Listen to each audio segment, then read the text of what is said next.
ಕನ್ನಡ ಭಾಷೆ, ನೆಲ, ಜಲ ಇದನ್ನ ಉಳಿಸ್ಕೊಂಡು ರಕ್ಷಣೆ ಮಾಡ್ಕೊಂಡು ಹೋಗ್ತಕ್ಕಂಥ ಕೆಲಸ ಪ್ರತಿಯೊಬ್ಬ ಕನ್ನಡಿಗರ ಜವಾಬ್ದಾರಿ. ಹಾಗೆಯೇ ಕರ್ನಾಟಕದಲ್ಲಿ ಕನ್ನಡದ ವಾತಾವರಣವನ್ನು ಕೂಡ ನಿರ್ಮಾಣ ಮಾಡಬೇಕು.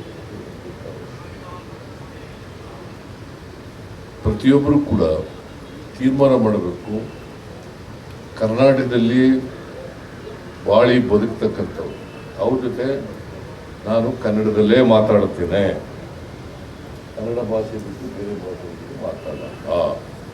ಯಾಕಂತಂದರೆ ನಾವು ಸ್ವಲ್ಪ ಉದಾರಿಗಳು, ಹಾಗಾಗಿನೇ ಬೇರೆ ಭಾಷೆ ಮಾತಾಡ್ತಕ್ಕಂಥವ್ರು ಕೂಡ ಕನ್ನಡ ಕಲಿದೇನೆ ಬದುಕಿ ಬಾಳ್ತಕ್ಕಂಥ, ವಿದ್ಯೆ ಕಲಿತಕ್ಕಂಥ ವಾತಾವರಣ ಕರ್ನಾಟಕದಲ್ಲಿದೆ. ಅದು ಬೇರೆ ರಾಜ್ಯಗಳಲ್ಲಿ ಸಿಗೋದಿಲ್ಲ. ಈಗ ನೀವು ತಮಿಳ್ನಾಡಿಗೆ ಹೋದರೆ, ಆಂಧ್ರಕ್ಕೆ ಹೋದರೆ, ಕೇರಳಕ್ಕೆ ಹೋದರೆ ಅವರು ಮಾತೃಭಾಷೆಯಲ್ಲೇ ಮಾತಾಡ್ತಾರೆ. ನಾವು ಕೂಡ ನಮ್ಮ ಮಾತೃಭಾಷೆಯಲ್ಲಿ ಮಾತಾಡಬೇಕು. ಅದು ಕೀಳಿರುಮೆ ಅಲ್ಲ, ಅದು ನಮಗೆ ಹೆಮ್ಮೆಯ ವಿಷಯ.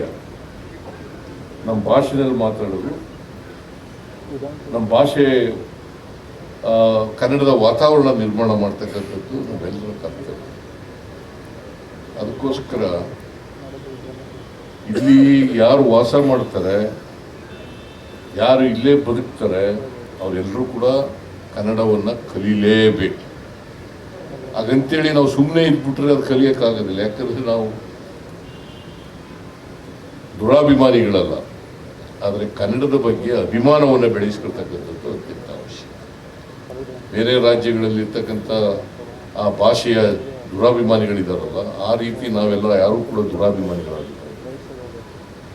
ಆದರೆ ಭಾಷೆ ಬಗ್ಗೆ, ನಮ್ಮ ನೆಲದ ಬಗ್ಗೆ, ನಮ್ಮ ನಾಡಿನ ಬಗ್ಗೆ ಗೌರವವನ್ನು, ಅಭಿಮಾನವನ್ನು ಬೆಳೆಸ್ತೀವಿ.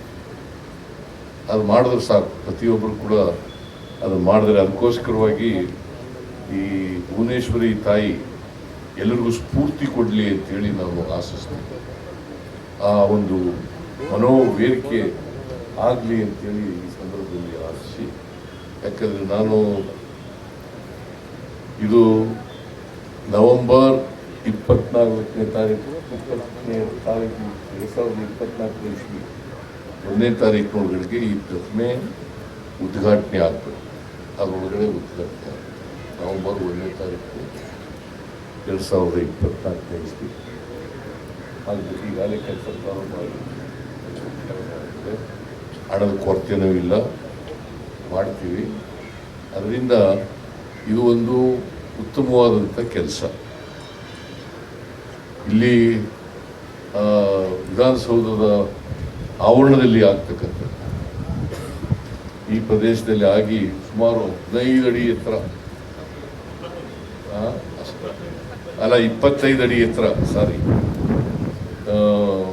25 ಅಡಿ ಎತ್ತರ ಇರ್ತಕ್ಕಂಥ ಪ್ರತಿಮೆ, ಕಂಚಿನ ಪ್ರತಿಮೆ.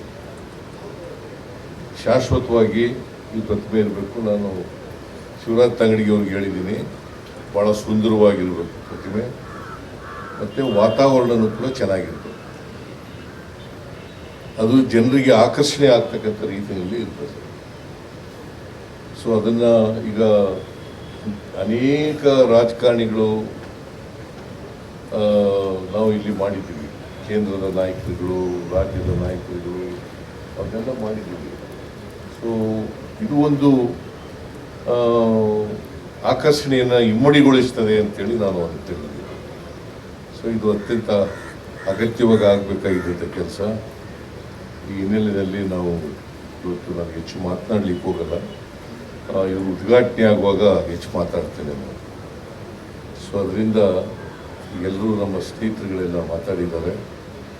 ಆದಷ್ಟು ಜಾಗ್ರತೆ, ಈ ಪ್ರತಿಮೆ ನಿರ್ಮಾಣ ಆಗಲಿ, ಸುಂದರವಾಗಲಿ, ಆಕರ್ಷಣೀಯವಾಗಲಿ ಅಂತೇಳಿ ಆಶಿಸಿ ನನ್ನ ಮಾತುಗಳನ್ನು ಮುಗಿಸ್ತೇನೆ. ನಿಮ್ಮೆಲ್ಲರಿಗೂ ಶುಭಾಶಯಗಳು.